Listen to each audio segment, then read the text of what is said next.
मित्रांनो, आजच्या व्हिडिओचं नाव आहे थोडं अनुपस्थित होऊनही पहा. काय ते बघूया. आजच्या धावत्या युगात थोडा वेळ एखाद्या झाडाखाली एक आत्मचिंतन करा. असे समजा की आपण अनुपस्थित आहोत.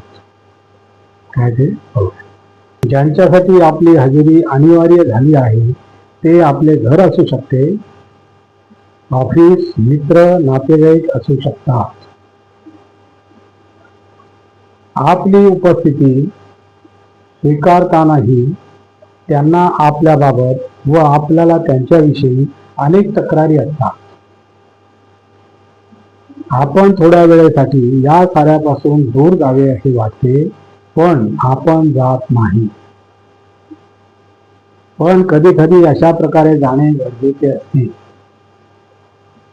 ही अनुपस्थिती पुन्हा जवळीक येते. जेव्हा आपण स्वतःला अनुपस्थित करायला शिकता तेव्हा आपण वास्तविक आपल्या मनालाही साधण्याची कला शिकवून जाता. स्पष्ट लपतही नाही आणि स्पष्ट दिसतही नाही.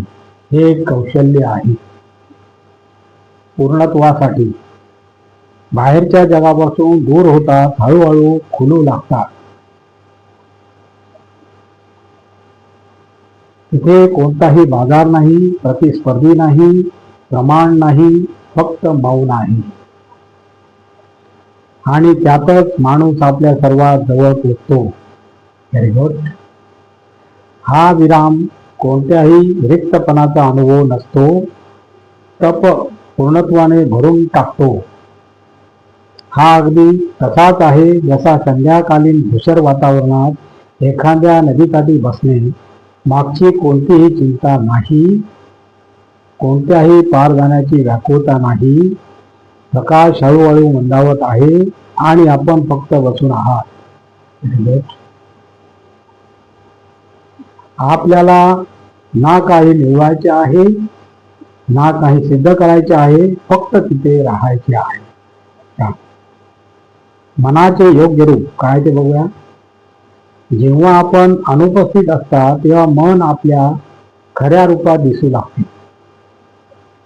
काही अपूर्ण इच्छा, काही जुने दुखणे, आठवणी, पश्चाताप, अनामिक भीती आपल्या दैनंदिन जीवनात हे सारे बाहेरच्या वास्तवतेखाली दबून राहते.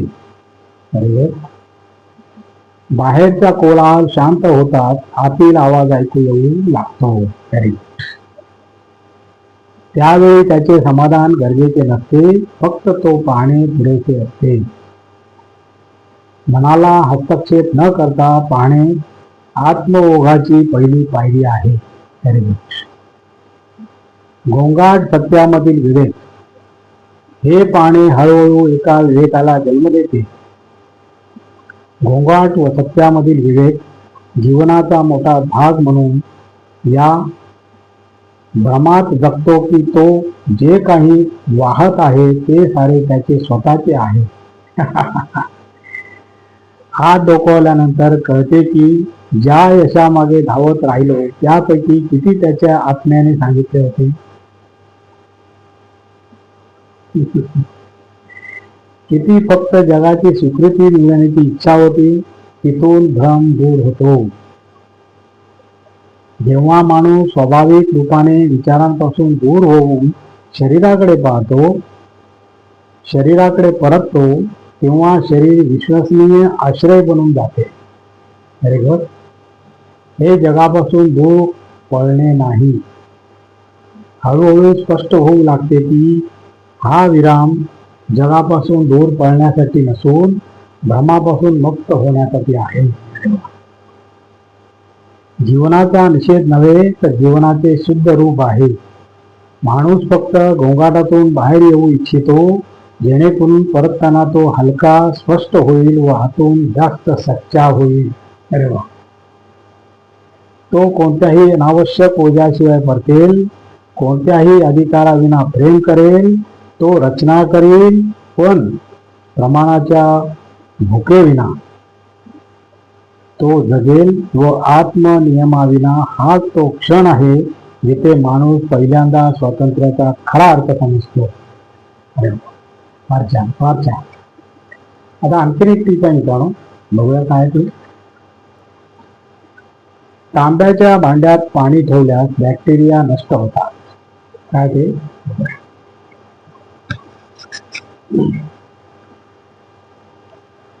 संशोधनानुसार तांब्याच्या पृष्ठभागावरून 4 तासात नष्ट होतात व्हायरस.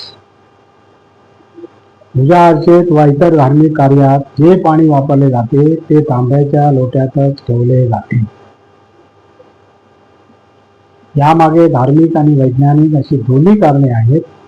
सूर्याला अर्घ्य देण्यासाठी वापरले जाणारे भांडेही तांब्याचेच असते. धार्मिक कार्यात तांब्याच्या भांड्याचा वापर अत्यंत शुभ मानला जातो. हे आहेत वैज्ञानिक फायदे. काय ते बघूया. General of health, population and nutrition मध्ये प्रकाशित एका अध्ययनात आढळले आहे की तांबे जेवणात व्हायरस आणि बॅक्टेरियाबाबत प्रतिक्रिया करू शकते. वेस्टर्न विद्यापीठ, कॅलिफोर्निया विद्यापीठाच्या वैज्ञानिकांच्या मते कोरोना व्हायरस तांब्याच्या पृष्ठभागावर 4 तासात नष्ट होतो. तर तो स्टीलवर नष्ट होण्यास 72 तास आणि प्लास्टिकवर नष्ट होण्यास 96 तास लागतात. हा दावा वैज्ञानिकांनी 5 प्रकारच्या स्थितीत व्हायरस जिवंत राहण्यावर केलेल्या संशोधनाच्या आधारे केला आहे. आयुर्वेदानुसार तांब्याच्या भांड्यात साठवलेल्या पाण्यात आपल्या शरीरातील 3 दोष वात, कफ आणि पित्त संतुलित करण्याची क्षमता असते. आणि हे असे सकारात्मक पाणी चार्ज करून तांब्याच्या भांड्यात साठवलेले पाणी तांबडा जलच्या रूपातही ओळखले जाते. तसेच तांब्याच्या भांड्यात किमान 8 तास ठेवलेले पाणी लाभदायक असते. तांब्याच्या भांड्यात ठेवलेले पाणी पिल्यामुळे शरीरात थायरॉक्सिन हार्मोन नियंत्रित होऊन या ग्रंथीच्या कार्यप्रणालीही नियंत्रित करते. Very good. तांब्यात मेंदू उत्तेजित करणारा व विरोधी मुरडा गुणही असतो. या गुणाच्या उपस्थितीमुळे मेंदूचे कार्य वेगाने व जास्त कुशलतेने होण्यास मदत होते. आणि अशा प्रकारे मित्रांनो आजचा आपला व्हिडिओ संपलेला आहे. आणि तुम्हाला जर माझा व्हिडिओ आवडला तर लाईक करा, शेअर करा, सबस्क्राईब करा आणि कॉमेंट जरूर करा. नमस्कार. जय हिंद.